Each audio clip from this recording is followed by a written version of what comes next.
welcome, Hoosier fans, to this week's edition of Assembly Call Radio, where each week we discuss the most urgent topics in the never-dull world of Indiana basketball. This is our 130th edition of Assembly Call Radio, and it is our 522nd episode overall of the Assembly Call, recorded on the evening of Thursday, July 18th, 2019. I am your host, Jerod Morris. And let's begin this edition of the Assembly Call how we begin every edition of the Assembly Call, and that is with our Hoosier Proud banner moment. And Indiana is the national champion. When it comes down, Indiana will be champion. Smart takes the shot. The Hoosiers have won the national championship.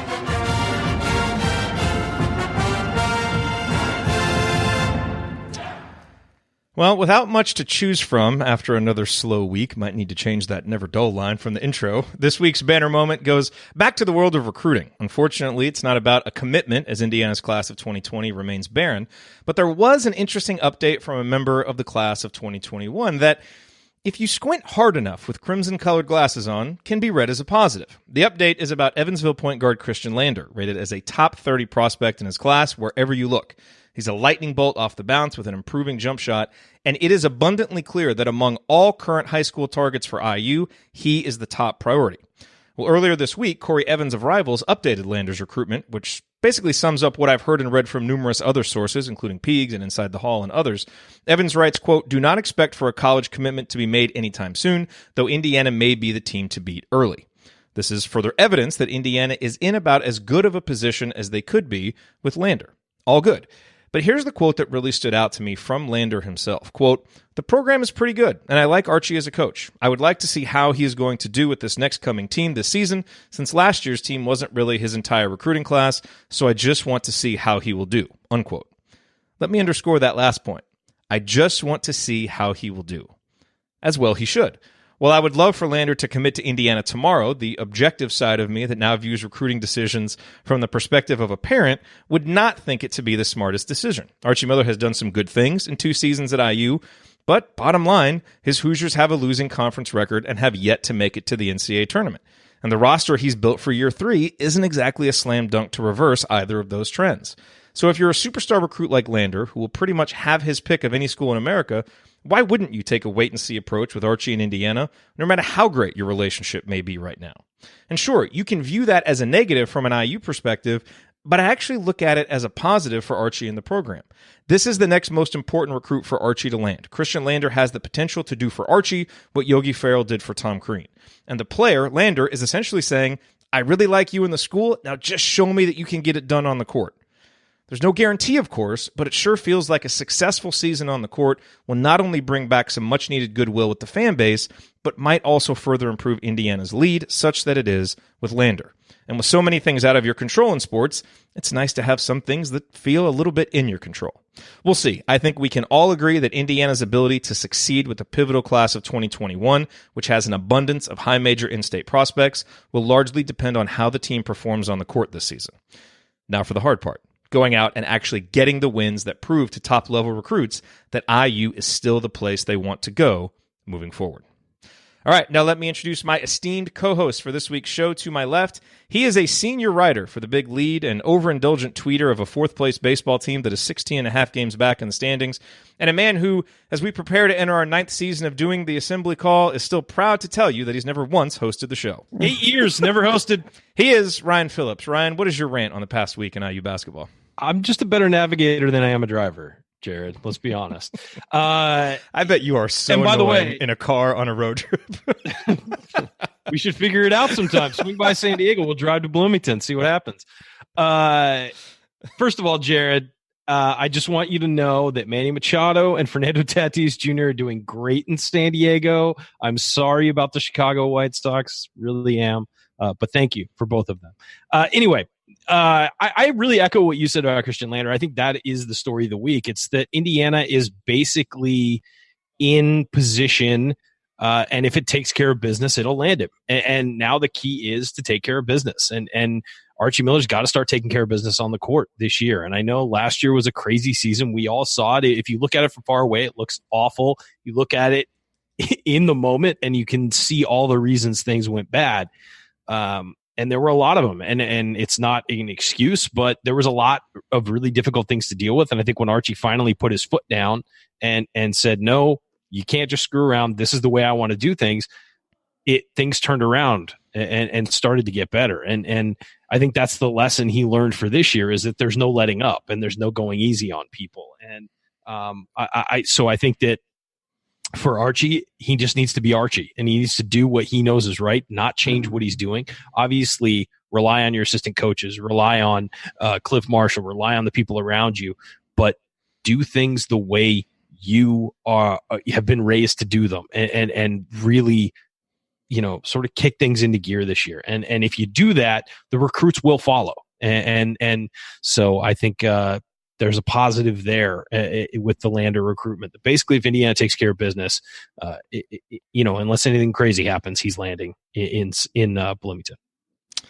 We should also mention that he did just get an offer from Michigan today. And I know a lot of people said that was a school he followed growing up. So who knows if that will change things. But overall, things looking positive there. All right. And to my right, he is a longtime high school basketball coach in the state of Indiana, the founder of the Delphi Bracketology Club. And he is the first member of the Assembly Call hosting crew to receive his own custom-made theme music, courtesy of our longtime listener and Assembly Call musician, Bob Thompson, who produced a lot of the intro and outro tracks that you hear on the show. So here it is, the debut of the official Tonsoni Time theme. He remembers the days when a movie cost $1. Heaven help you if you ever decide to pop your collar. Play hard, but remember, fake hustle is a crime. He's the coach and it's Tonsoni time. Coach, it is Tonsoni time. What's on your mind? That is awesome. That is really good. Thank you for that.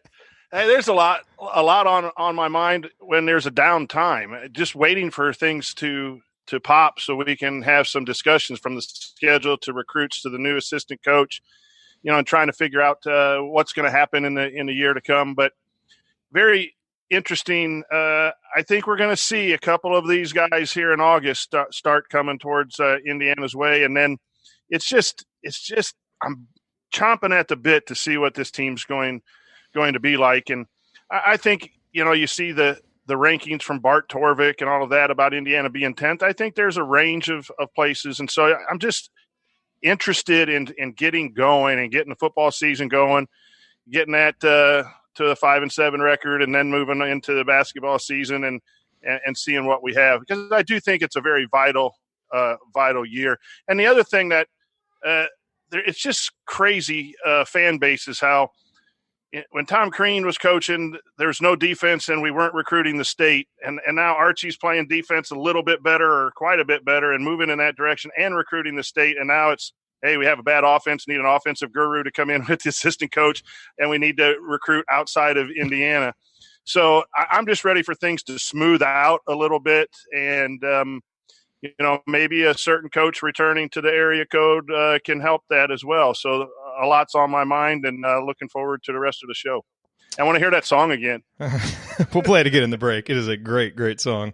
All right, so here's what we're going to talk about this week. We'll run through quickly a few Hoosier headlines, because there weren't many of them this week, but a couple of Indiana's top recruiting targets did get some new scholarship offers, so we'll at least mention that. Then we are going to select our Indiana All-Decade team. I know all three of us have had a lot of fun thinking about this today. It surely will feature a lively debate or two, and then after that, we will answer as many of your questions as we can get to. All of that coming this week on Assembly Call Radio. Before we hop into Hoosier headlines real quick, I want to let you know that our friends over at Home Field and Hoosier Proud, obviously longtime sponsors of the show, supporters of the show, we really love these guys. They are having a summer sale. Connor just texted me about it earlier today. It's 25% off your entire order at homefieldapparel.com. Now, here's the thing. The sale ends Friday, July 19th. We're recording this Thursday night, the 18th. It ends Friday night, July 19th, so it's just a one-day sale. But go to their website, homefieldapparel.com, use the promo code SUMMERAC, and you're going to get 25% off your entire order, not just one item, but your entire order.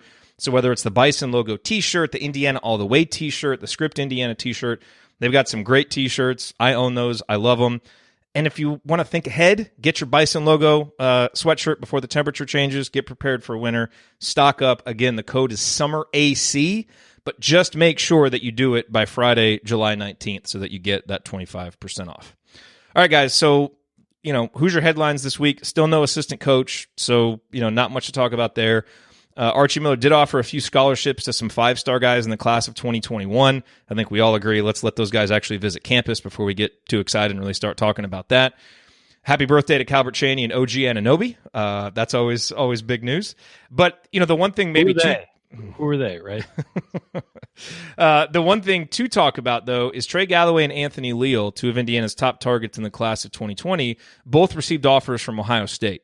It does seem like Indiana is the leader for both, but obviously the more that it drags on, the more you get concerned a little bit. Are you guys concerned about either of those guys going elsewhere? Are you still feeling pretty good about them? I still feel pretty good about them, but, admittedly, you see these offers come in, you get a little nervous. Yeah, I think that it's going to come down to how does Indiana perform? And maybe those guys pop before the season starts, but it's also going to have to do with how does this shape up? How do the next few months shape up for Indiana? Does it look like, okay, yeah, they're going to surprise people and be pretty good this year? It seems like outside the program, people are, discounting this team this year. I think that if they're healthy, they're going to be pretty good. Obviously, we don't know the status of Jerome Hunter moving forward, but I think that this is setting up to be a pretty good team. Certainly different than last year. They lost some talent off last year, lost some leadership off of last year's team, and some people have to step up, and there's pieces of the puzzle that need to fit in, and guys need to get better. But I just feel like if Indiana takes care of business, and it's the same with the Lander recruitment, if Indiana takes care of business and appears to be shaping up well, they should get the guys they want. And Ohio State is an attractive place. Ohio State takes care of its athletes. Ohio State has always been an attractive destination for basketball and football players. And the reason why is the facilities are great. They take care of their athletes, and they're always competitive. And so could one of them go on a visit to Ohio State and decide that that's where they want to be? Sure, certainly. Kids change their mind all the time. But as things stand right now, I think both guys appear to be really into Indiana, and I know Indiana's pretty well sold on them. Coach, any thoughts on those guys? Yeah, I find it interesting. Ohio State offers both of them, and they're kind of an Indiana lean. Is that putting a little pressure on those guys to either make a commitment, or is it putting pressure on Indiana to accept a commitment? Is the other, or is it Chris Holtman saying, "By the way, I own the state right now"? Right, exactly. And it sometimes, I don't know if that goes on, but the whole here's an offer and how do you accept it game is always interesting to watch as well. Cross is going to announce supposedly in August. And so I always thought if he ends up in Indiana and Trey ends up in Indiana, is Indiana going to take Anthony Leal? And that might be an Ohio State saying, hey, we're here. If things don't work out with the school that everyone thinks you're going to, we're here.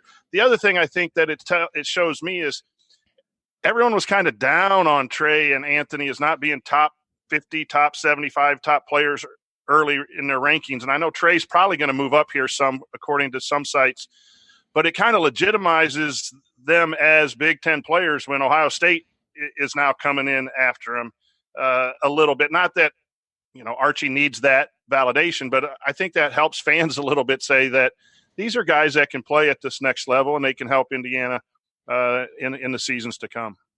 Yeah. All right. Well, like I said, not a lot of other Hoosier headlines. So what do you guys say about, let's jump into the fun topic that we have for tonight, the all-decade team. Let's do it. We'll do it a little bit here, and then we'll take a break after that. But we can set it up this segment. So Dustin Dopirak, good friend of the show, writer for The Athletic. All the Athletic writers have been putting out all-decade teams. And so he did one for Indiana, put his all-decade team together, and that's really what spurred this. And so he didn't lay a real specific criteria. It was kind of a combination of trying to put together a lineup that made sense, but also achievement. The way that I want to do it, and you guys tell me if you agree with this, but the way that I think will be the most fun way to structure this conversation is let's put together an all-decade team that is going to play a season in college basketball in a world of other all-decade teams. So it's not just an all-star team. It's not just like who achieved the most. Right. It's we want to put together a roster that could actually carry through a full season, taking into account chemistry and depth and all of those things from the decade. Okay, I think that's the most fun way to do it. Here's the other criteria I want to have in there. It's the best version of all those players, right? Yes, the best. You get the best version of the guy. The best version that we saw. Right. So in some college of them or In college. okay. So because In there are college. guys who have a good year and then have an off year or something like that. We're getting the best version of that player. Okay. Yeah. Yeah. So, I mean, I guess Yeah. technically you could say, like, you get Maurice Creek against Kentucky if you want to. Right. But, right. yes, you get the best version Well, of the guy. best year. We'll say like the Yeah, best. best year. Because, with Thomas Bryant struggled a little his sophomore year. We're Yes. getting the maximum version of those guys. The maximum version of those guys. Gotcha. Now, this team needs a coach. I don't think we have any argument over who the coach is, right? It has, yeah, it has it's Tom me. Crean. Okay. because he won. Yes. We'll It's go me. with coach. All right, Tonsoni is coaching our team. There'll be defense and offense. And I think something else that we can all agree on is there are 3 givens in the starting lineup. I put this out in our assembly call community, pretty much every lineup I saw on Twitter, 3 givens. Yogi's got to be your point guard. There's just Yes. no other option. No question. Victor's going to be either, depending on the lineup you put together, he's going to be one of your wings. Pretty Right. much no question. And Cody Zeller is your center.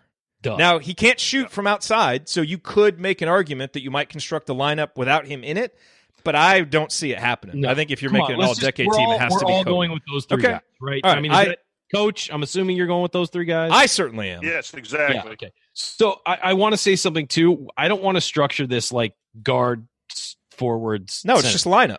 You're Point- putting together a lineup. Okay. So we can do point guard, 2 wings, a stretch 4 or whatever at the power forward position, and then a center. Okay. You can do So 3 centers and a power forward Okay. like we're going to play this year if you All want to. So this is a team that's going to be on the floor. All right, let's do it. Yes, it is a team that's going to be on the floor. So those are our guys. So maybe we'll leave it there and we'll come back. So coming back after the break, stick with us. We're going to continue this conversation about the all-decade team. We gave you 3 starters. We'll each give you the rest of our 2 starters. And then where the conversations get really fun, which is filling out the bench, given the criteria that we've chosen. Come back. Hang out with us on the Assembly Call.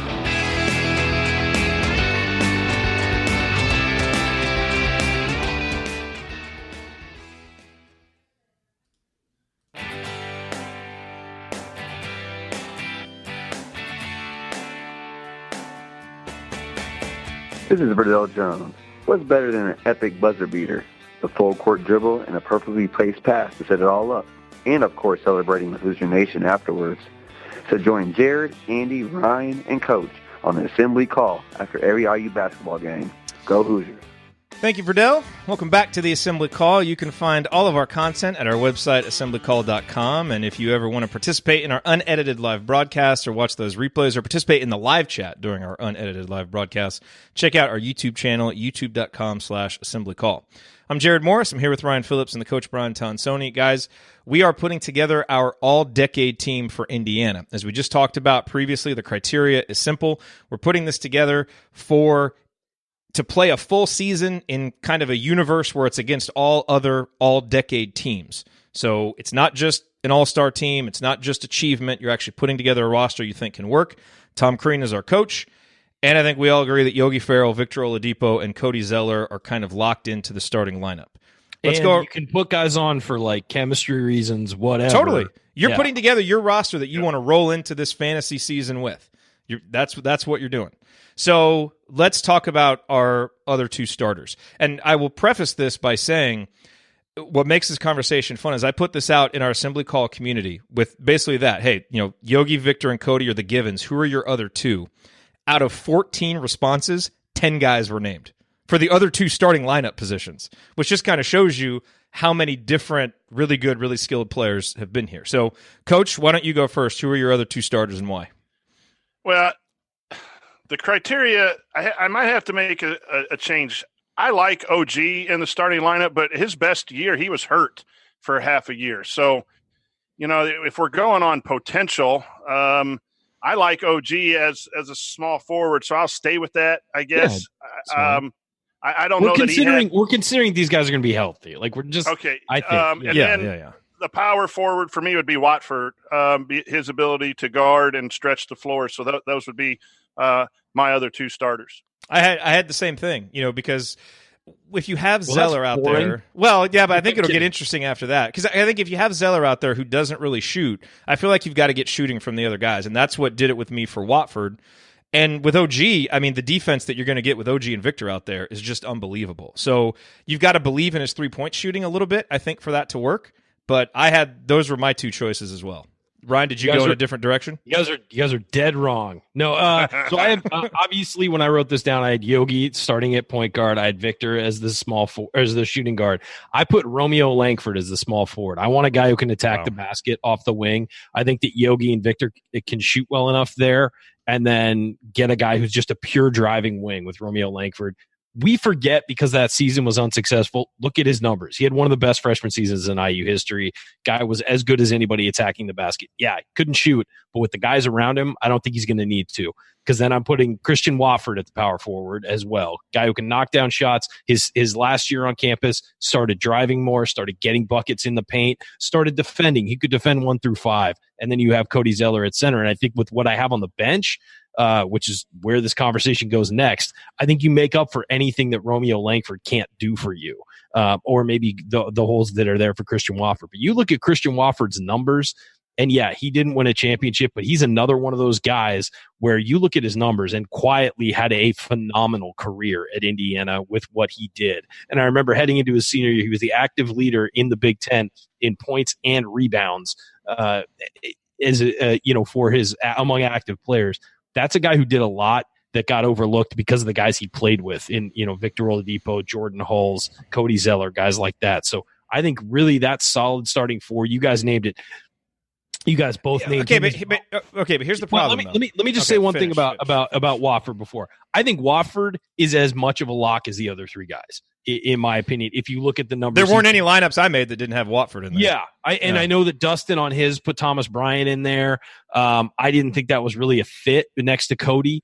So that's what I considered in there. If you're looking at like NBA potential, yeah, of course Thomas is there over Christian, but I just think that if you're looking at those positions, Wofford is a lock. Yeah, I like Watford. I can't endorse Romeo in the lineup with Victor and Yogi because Romeo did not show any chops to play off the ball. And in that lineup, he's going to have to play off the ball a lot. I think he would be better in a second unit where he can have the ball more because Yogi's going to have the ball in his hands. And Victor, I mean, his biggest strength, he shot better as a junior, but his biggest strength was taking people off the dribble, being a secondary playmaker. So I think if Romeo's out there, things are too clogged. And I would rather have a guy like OG that doesn't need the ball to succeed and can get you rebounds, can be a cutter, can be a guy, that flashes. And Romeo didn't show that. So I don't think that lineup fits. Here's where I disagree with you. I think that Yogi Ferrell is going to be spotting up in the corner more, or spotting up on the perimeter, spreading the floor for you. I think Christian Wofford's going to be spreading the floor for you. And I think you have Victor. But Romeo Langford didn't spread the floor for you this year, the one year we saw him. But we also could say that if he was healthy and didn't have that thumb injury, would he shoot at an acceptable rate? I'm considering him how he was as a freshman. Yeah. Okay. Here's what I'll say. I was going to go Romeo it was OG or Romeo for that small forward decision based on best year or potential. You can say, and if you go non-injured, then I like OG slightly better, but I can see where Ryan would go with his numbers, and then him being healthy, I think he shoots the 3-point shot a lot better. And you're saying that he doesn't space the floor well. My point is that there's enough guys on that floor who will space the floor well. Victor, if you run a set where he gets the ball at the top of the key, Victor can shoot it, Farrell can shoot it, and Christian Wofford can shoot it enough to spread the floor for you. Now, if Victor has the ball, you can still stick Langford on the perimeter, get him the ball, and then he can drive with a cleared out lane. So again, I know here's the thing. Perfect, but those are the guys. Both of the lineups are great. Okay, let's agree with this. Both of those lineups would be great. I guess my bigger point is, I think what you add with OG defensively, he gives you a totally different dynamic. I don't disagree with that. Yeah. I don't, and what I'm saying is with that lineup, I don't think Romeo gives you such a different dynamic offensively that it makes up for what you get with OG. My problem with OG is offensively. I think he clogged things up a lot. I thought he was inconsistent offensively. Obviously he had the potential to do everything. And if you get the OG for 2 weeks at the end of his freshman year, well, yeah, maybe that's the one I'm thinking about. Yeah, but then his sophomore year he came out, wasn't as consistent. Through his freshman year he wasn't as consistent. So obviously, if you're looking at just pure potential in the lineup, yeah, OG's probably the guy. Certainly, I considered him in that other spot. I just like what Romeo could do as a dynamic driver, especially if you have those other guys spacing the floor. And then honestly, he played pretty well defensively this year. He's obviously not OG, but he played pretty well defensively. I don't think you're losing a whole lot there. You're losing a lot defensively. Well, I don't think you're losing a whole lot overall when you factor in the offense as well. So I think that, he's my guy there. I think that's Let's also remember that if you have those 6 guys, you're in good shape, and it doesn't matter so much who starts, but who finishes and what kind of chess pieces. That's why I think the bench becomes a really interesting discussion. Did you guys? Bench is huge. Can we go to the bench then? I think right. And what I was going to say is Jordan Hulls the first guy coming off both of your guys' benches? Well, he's the first guy that I listed because you got to have a ball handler. He's the only guy. He's the only guy who really showed the ability to create at any type of consistent level with a decent assist rate, and you've got to have someone that can spell Yogi a little bit. So he was the first guy I penciled in. First guy coming off my bench easily. And again, if you're going through a full season, you got to take character and chemistry, and guys have to accept roles. Jordan Hulls would accept a role coming off the bench, and I think you have to think about those kinds of things because I'm not sure that all the players that we've had would do that. So yeah, Hulls was the first guy I wrote down. I think we all agree that off my bench easily. I think we all agree that Thomas Bryant is going to be on the team. You don't have Thomas Bryant on the team? Well, no, he'll be on the team, but he's not the second guy off the bench for me. Well, okay. I mean, second guy off the bench could depend on a lot of things. But okay, let's talk second guy off the bench then. If you want to go in that route. To me, I think it's going to be Thomas because he can, you could play him with Cody, but he's also going to be your backup center and you've got some versatility there. So he was the second guy I wrote down. We got Romeo or OG too, since that was a discussion. One of them is going to come off the bench. Yeah, so Romeo or OG. I would say Romeo would be, and Hulls would be 1 and 1A off the bench, and then we're really talking about that third guy maybe. I've got a tie at number 2 coming off the bench, and it's OG Anunoby and Max Bielfeldt. Max, I did consider him for a little bit. He did not make my roster, but I did consider him. He made the roster. I just don't know if he's going to play that quickly. The reason he would be on my roster. He does everything you need a guy to do. In that 1 year, he stretched the floor. He could score inside. He set screens. He took up room on defense. Like, he's the garbage man. Where, you could think of a Colin Hartman. I mean, obviously not a talent level of Colin Hartman, but a guy who does everything you possibly need him to do. Every team needs that guy, and I think he's a guy who would find his way into the lineup and be the sort of guy that you could rely on to do literally anything on the floor other than ball handle. And again, he's another guy we overlook a lot. I think for just not on this show. No, not that he was a good transfer and all that, but how much he actually did for that team. So I would put Max Bielfeldt and OG as my next guys off the bench in whatever order they were needed. Yeah, Max was a guy on my roster too. So I think, okay, so let's go down a few guys. Will Sheehy, did he make your guys' team?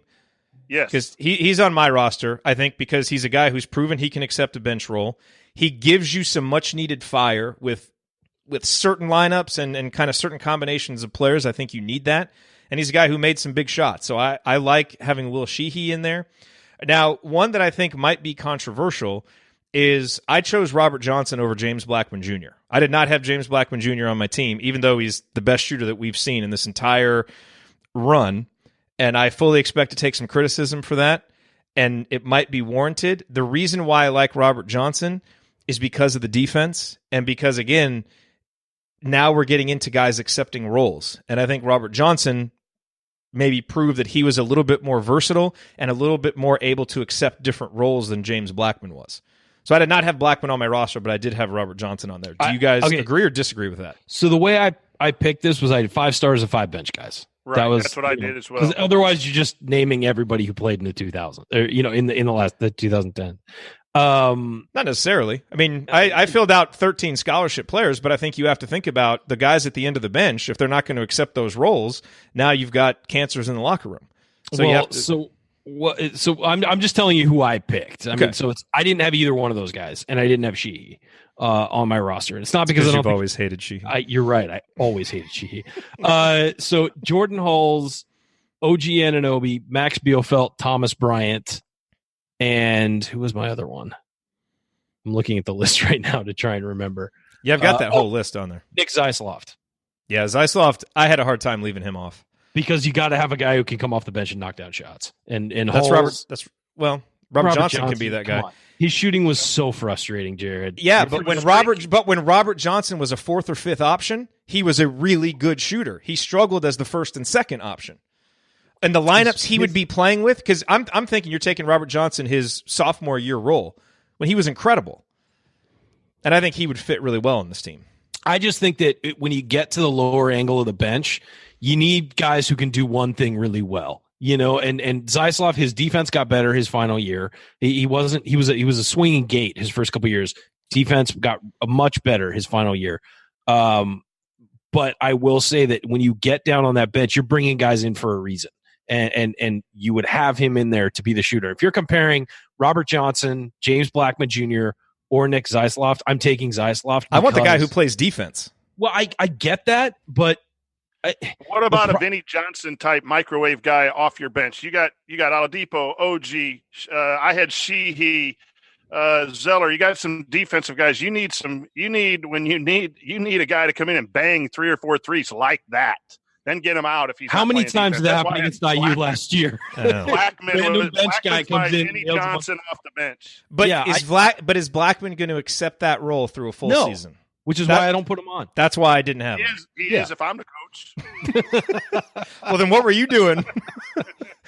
Look, I get your dilemma with Johnson and JBJ, and I just said no, neither of them. I love Rojo. I think he's a great kid. But if I'm putting together the best bench here, I want to know that when I put that guy in, he can knock down a shot. And he was a great on-ball defender, but we have great on-ball defenders on this roster. So yeah, but you need some guys on your bench too who can do that. I'm just saying, Zaislav had a little bit of streakiness too. He is the better shooter than Robert Johnson. But if I'm taking the best version of Robert Johnson, where he can be a 4th or 5th option, he is really comfortable in that role. So that's all I'm saying. What about Morgan? Okay, well, he was the next guy I was going to talk about because he was doing more than 10. Morgan's on there for sure for me, but I just had Zeller, and for me it was Zeller, Watford, and Thomas Bryant. I didn't want to overdo it with post players and Bielfeldt, so I didn't want to overdo it. Post Bielfeldt over Morgan just for the fact that he was coming off the bench, he could do everything for you, and he could shoot. And Morgan struggled shooting. I love Juwan Morgan, and if in a world where Cody Zeller didn't pick IU, maybe he's my starting center. There's he would love that. Yeah, I know. Let the poor guy play power forward, please. But so Morgan was not put off. Again, this is the whole thing where we're not ranking the best players. We're trying to put together a roster that has guys that fill certain roles, and therefore he kind of is on the outs. But it's not because he's not a great player. It's because of the way this exercise plays out. See, I would still take Juwan over Max. I get the shooting. Max was better as a shooter. And I would have Max. Like when I went all the way down to fill 13 scholarships, Derek Ellison and Max Bielfeldt were the 2 guys that I had on there because I think they give you big man depth. They can both step out and hit a shot. They're great locker room guys. But I would still take Juwan because of the versatility that he provides. Sure. You can play him at center and in small lineups when Zeller goes out if you want to, but he gives you some more versatility. It's a difficult one. I can see where you would say Bielfeldt, but to me, I think Juwan does more things. This is all subjective, and I did it in about a half an hour. So it's you could go either way. It depends on how you're feeling. But I love that Bielfeldt could do everything on the floor, and I think that's where he kind of edges out Juwan a little bit. Yeah, and for me, the all dynasty team, Romeo was the only guy who had played 1 year that we put on there because of his solid year. Bielfeldt did a lot of things. He was a grad assistant. I've put Morgan in for 4 years, being an athlete, being a hustle guy, doing those things. That's why Morgan over Bielfeldt at that spot. And no one's talking about Noah Vonleh. And I think the reason he's hard to lead off. Had great rebounding, could shoot a little bit, do some things, but I didn't have him anywhere on there because I didn't think he fit with the roster. So that power forward spot was very interesting to try to pick. But I think Morgan's versatility did it for me as the backup in that spot. I mean, if you're getting a locked-in Noah Vonleh, you could make an argument for him to be your starting 4-man. I mean, you really could because he provides some rebounding, and in fact, I want to recognize Jonathan Goodman, one of our listeners, because he actually made this very argument for Noah as a starter with Watford. And let me read this. Noah's the interesting one here, but hear me out. Cody, not a great rebounder for his size. Noah was a tremendous rebounder for his size. He also showed he could step out and shoot a bit. Not a lot of volume, but a lot more than Cody ever showed. Plus, his versatility defensively to guard in the post and the perimeter gives this lineup more flexibility. And he is right. But what we saw from Noah through that first season, it leads you to kind of question, am I going to commit to this guy for a full season in this weird fantasy scenario that we've created? He was a guy who could not score. But he made good points. He couldn't score with his back to the basket. He didn't do much offensively. Most of his offense came from passes where he was alone and facing the hoop, or rebounds, putbacks, things like that. Now, there's value in that. But if we're going to ride a guy as the center, and I don't really think you can put him in as a power forward. I mean, he really played center. He played on the post and occasionally stepped out. The same as Thomas Bryant, which is why I don't think you can put him as a stretch forward. That's why I didn't have him, but I thought Jonathan made some interesting points. Yeah, I mean, and I get it. You're the interesting; those are interesting points. But if you look at the way he played in college, again, he and Thomas were centers. They were not stretch fours. Yeah. They were not playing and jump shooting on the perimeter as much. They would step out occasionally in the offense, set a screen, and be there to shoot. So I don't. Tom Crean did not have positions, and he's our coach. So yeah, that's true. Hey. So a couple other names that we haven't mentioned. Troy Williams is a guy that had some big moments. I couldn't really find a fit for him because I think you have guys who can do some of the things he does well, and he doesn't really give you the shooting and consistency. Well, if you talked about Blackman, we talked about Zyslav. Verdell Jones is another guy that I thought about, and if I had room on the end of my bench, I want him in there. I did have Verdell. Team first guy. And he's a guy who remembers the bad times, and it wouldn't be bad to have that kind of humility on the roster. I want to say about Troy, I think that if you wind up discounting Romeo Langford, because some people would and say like, well, he was only here for a year. I'm not going with that. I'm going with the guys. Troy would be the guy I would put in as the driver alongside the rest of that team. The problem with Troy, of course, is the ups and downs, but he became a better defender, became a better shooter, and he was a guy who did things that you rarely see out of a college player as far as his athleticism, his ability to drive and finish, all of that. So if you're going to discount Romeo Langford for 1 year, I think you wind up needing a guy like that who can get to the hoop. You got to kind of slide Troy Williams in there, because if you look at guys who are consistent drivers, do need a guy who can drive it. Yeah, if you were looking at guys who are consistent drivers and could get to the hoop, it's Victor Oladipo, it's Romeo Langford, and it's Troy Williams. Those are the three guys in the last decade who could get to the hoop consistently. And looking at the last three spots, I went more with guys that could fill in an emergency but were team players. That's why I took Romeo for that slasher over Williams in the first 10, but I had Verdell Jones, Sheehy, and Elston in there, guys who would practice hard, be there, could hold their own if they had to get thrown in. A lot of the good teams now only play 8 to 9 guys, and you need that 11, 12, 13 to be bought in, and I like the toughness and the team camaraderie of those three.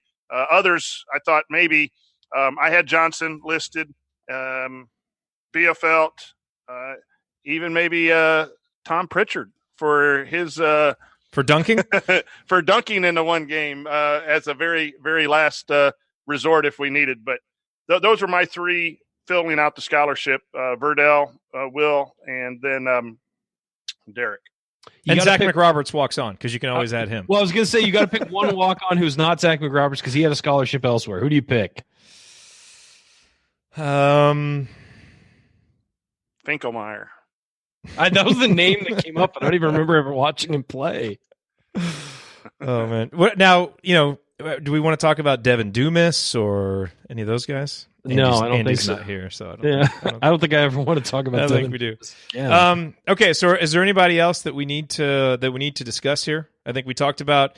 I'm still so. Ryan, if you did extend it out to 13, you added a few extra 3. Like, would Sheehy be included in that? Morgan would be the first one on. I think Troy after that. And then, it'd be a debate between, do you put James Blackman? Do you put Robert Johnson? Some of those guys. I think they would be on before Sheehy, because but Sheehy provided something personality-wise that was so unique with this group this decade. I get it, but I think you'd have that with Victor. I think you'd have that with a couple of the guys on that roster, like Jordan Halls, and just that kind of extra gear. Yogi was that way. Now there was an extra level with Sheehy, but Sheehy's offense was so inconsistent. His focus on defense was so inconsistent. Just play him against Purdue. I mean, I just want him on there just for the Purdue game. The flex. But I would rather have, off that bench, I would rather have Robert Johnson than Sheehy if you were going that deep. played only 1 year. Robert Finney played in the decade. I knew you were going to bring him up. He could be the third guard learning behind Yogi. You did notice, though, we didn't name anybody who's on the team currently. So none of those guys have proven themselves. Yeah, they haven't. You're right. Yeah. All right. But also, I think if you're talking about Sheehy, I think I have OG Anunoby on my bench, and I think Sheehy and Anunoby, like, it's just Anunoby's a better version of Sheehy. But you're right; it's the attitude thing. Where would hypothetical Jerome Hunter figure in here? Gold jersey Jerome Hunter has to be somewhere in here. For starting. Yeah. Hopefully we get to find out. All right. Coming up in our third segment, that was fun. We are going to answer your questions, including what Indiana is going to do about depth this season with 2 scholarships still open, and whether we should be concerned that the assistant coach position is still open. Stick with us here on the Assembly Call. Talk about that next.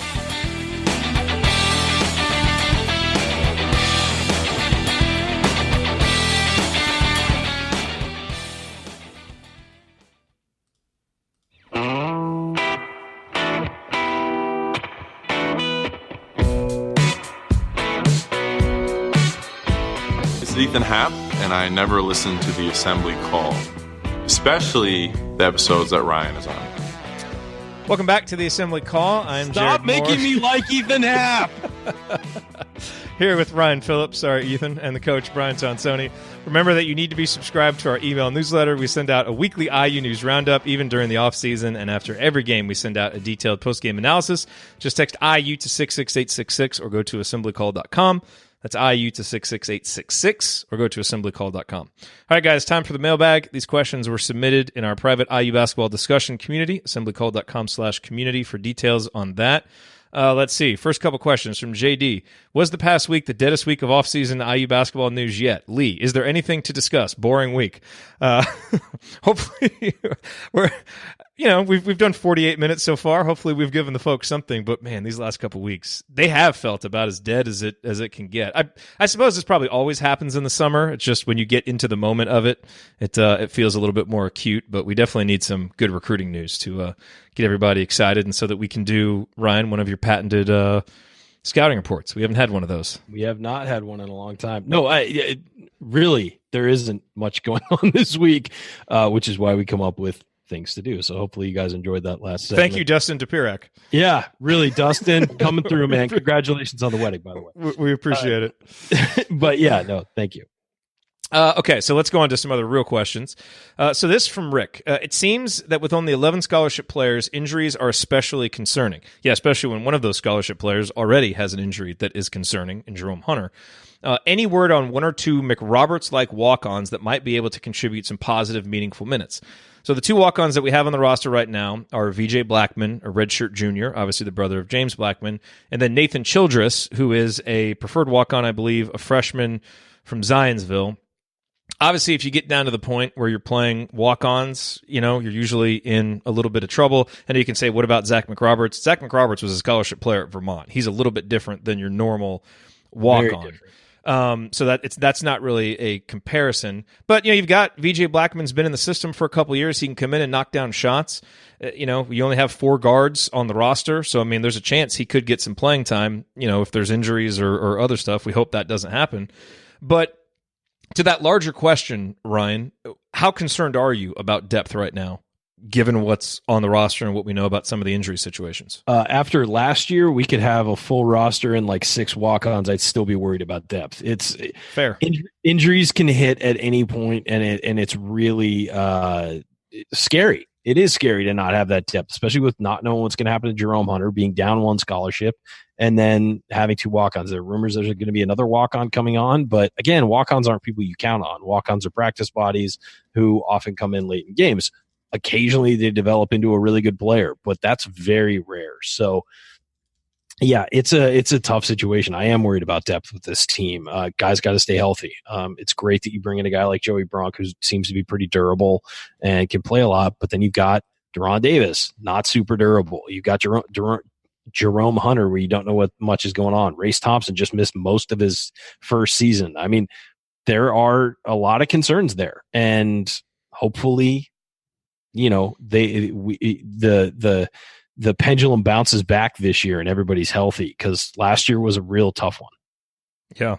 And that was with a team that was, we talked a lot about depth going into the season and, needed every ounce of it to barely survive, if that. Coach, your thoughts about the depth? I think the injury thing is obvious. Just having 11 scholarship players from a tactical standpoint is not bad. I think I'm a big proponent of playing less guys unless all 11 are about the same and you can run them in. I think guys need to get into a rhythm, and you want your best players playing more minutes and get them in shape, for the long season. So the injury thing does concern me a lot. Ryan spoke well on that. From a tactical thing, I think there are enough players if they increase what they can do and Archie gets them in a good rhythm. I think that's obviously enough to compete at a high level. Ryan, are you concerned at all? You've done a show since the Ed Schilling news. I just wasn't on it. So you've had a chance to talk about the assistant coach thing, right? Mm-hmm. Are you concerned at all that we still don't have one? No, I don't think it's a pressing need at this moment. As long as it gets done before the players are fully back on campus and locked in to get into teamwork before the season starts, I don't think that's a problem. I think it'll be resolved in the next couple weeks. We've heard rumors that there's someone they're targeting we can't really talk about yet, but I've heard the same rumors you have. We've talked about it offline, and it seems like there's a target. This is just a matter of executing it. If it doesn't work out, there's going to be, someone else that comes along. A lot of people want to be an assistant at IU. I don't think that's going to be a really big problem. It's just a matter of finding a chemistry fit on the staff. And so we can't really talk about that as far as the specifics, but it seems like there's momentum towards a hire, and it'll come down whenever it needs to come down. I don't think it's a real problem. Ryan's talking about himself. Yes. No, I've received a formal offer finally after years of trying. So, Coach, are you concerned? Because we've talked about it, and obviously we have Bill Komar, who can be out on the road recruiting, has some experience. But I will say, just to be fair, we talked some about under Crean, things seeming a little bit manic and a decision made out of nowhere here, maybe things seeming a little bit capricious. You fire an assistant, or assistant coach leaves, whatever, the actual story was, in the offseason at this weird time, and you don't have a guy immediately ready. Again, I've kind of spoken about my, fence sitting on this. I can kind of see it both ways, but I do think it's a tad concerning that nothing's happened, and, it was just done without having the plan in place, but maybe it's not that big of a deal. We're never going to find out what the reasons were behind it, but it smacks to me that there was a purpose behind making a change at the odd time. And I don't think you want to, and so that's maybe why there wasn't someone immediately lined up, because maybe it wasn't planned, but then something was thought through at that moment, and okay, we got to make a change. And now the time is okay with me, because let's get someone in that's really going to help the program, not just promote someone or grab someone from a local school to fill a roster for 2 weeks of July recruiting. Let's do it right. And I think Archie is probably wanting to do that because it is important. But yeah, the only concern of mine is what happened, and we'll never know for the odd timing. And that does concern me a little bit, because it just means the program's a little bit shaky for something like that to happen. But fix it with a good hire. Yeah. No, I tend to agree with what you said. I was kind of being devil's advocate and just want to make sure that we're fair, I guess, in how we discuss the coaches. We've got about 35 seconds left, Ryan, so we'll hit this last question. This is from Michael. He wants you to rank the recruits that we are offering based on how you see Archie building the future. Oh, God. So maybe, just of the names that like, who are the top guys on your list right now? Because I'll tell you one name that I think is really intriguing is this Matt Cross. Mm-hmm. That, we've heard that Archie just absolutely loves the way the kid plays, really good shooter. He apparently is taking a couple more visits. One of those visits is to Texas A&M. If he happens to go there over the Hoosiers, my wife and I are going to have issues because she's going to be talking trash, and that's just not going to be cool. But a few seconds left. Who are the top guys on your board that you really want to see Indiana get, besides Lander? Cross is a great fit. Lander's a great fit. I think Leal/Galloway, if you get one of those guys, it's a good fit. But those are the guys I like. Of course, if you get any of the 5 stars that are out there, that's great. But Cross is a guy that I think they really would love to nail. That's it. We're done. No more questions. All righty, folks. That is going to do it for us on this week's episode of the Assembly Call. If you want to see us do the show live, you can join us at assemblycall.com on Thursday nights for the live broadcast of our Assembly Call radio recording. And you can always subscribe to our podcast by searching for Assembly Call wherever you listen to podcasts. And don't forget to go to assemblycall.com or text IU to 66866 to join our free email newsletter. Thank you for listening. We will talk to you again next Thursday night. Until then, take it from me, Freddie McSwain Jr. Keep your elbows in, your eyes on the rim, and man, go up and dunk the ball. Go Hoosiers. Thank everybody for coming out. All right, I got to get out of here, folks. Thank you. What about Freddie? Forgot about him for the... Talk about a guy who knew his role. You need someone to go in and some fouls and some rebounds for you. Freddie should go on. Freddie, what's Freddie doing now? What's he up to now? I think he played in the Canadian League. He was like on the championship team, and I think it was in Canada. Nice. I know he won. His team won. I know that. I don't remember what league it was. Gotcha. Here's another thing on the assistant coach thing too. If you're grabbing someone from another program, do you grab them in the middle of recruiting, or do you let them finish, what they have signed on at their previous school and then pick them up at the end of July? I don't know what the right etiquette is for that situation, but it seems to me like if you're getting someone from another school and he's promised that coach that he's going to go to, the Peach Jam and all these things, do you let him? Does that guy want to finish? I mean, maybe that's some of the delay too. And now that we're heading, you have commitments and things like that. Yeah, I don't know. Maybe he's waiting for the Arizona situation to shake out. So he's saving a spot for Sean. I think you do what's best for your program, and you don't concern yourself with other programs. You don't want to burn bridges, and you don't want to upset, high school coaches and all that stuff. That's the biggest concern. But that's the biggest concern outside of IU. I think the number one thing is if it's the right move for your program, you make it when you make it. And it's true. There are some considerations for that stuff, though. You're right, Coach. And maybe it could also be that they're just so focused on what they need to do that they're not looking outside right now. But I know there's been outreach. Yeah, I don't know. I haven't talked to anybody close to the program that thinks it's a big deal. That's like, man, things are a little shaky. It's all perception from the outside. If I'm working for a university and I've been working for this coach for 4 years, and now someone wants me to come to Indiana, I might say, hey, I can, but we're not announcing it till after I'm done recruiting in July. It could be that. Do you still want me? Well, and to be fair, you can move an assistant into you can move Derek Elston into a recruiting role until you get Bill Komar is doing that, and he has experience. He's been an assistant before out on the road recruiting. So they were set up to deal with the NCAA. As long as you pass the NCAA's test, recruiting test, rules test, or whatever, you can go out and do that. Anyone on the staff. I remember USC for a while had fired a bunch of coaches, and it was coming up on the mid-year enrollee deadline, and they had their athletic director out on doing visits because he had passed the NCAA test. So they were missing coaches. Let the USC athletic director be useful for something.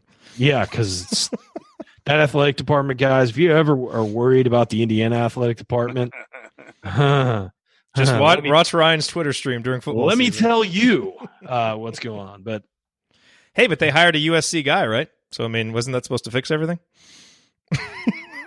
Back-to-back USC guys who have been horrible. Actually, third straight, because Mike Garrett won a Heisman Trophy there. Then they had Pat Hayden, who was horrific, and now Lynn Swann, who is worse. Or no, he's not worse. No, he's not worse. Nobody was worse than Pat Hayden, but he's really bad. It's like comparing diseases. Oh, jeez.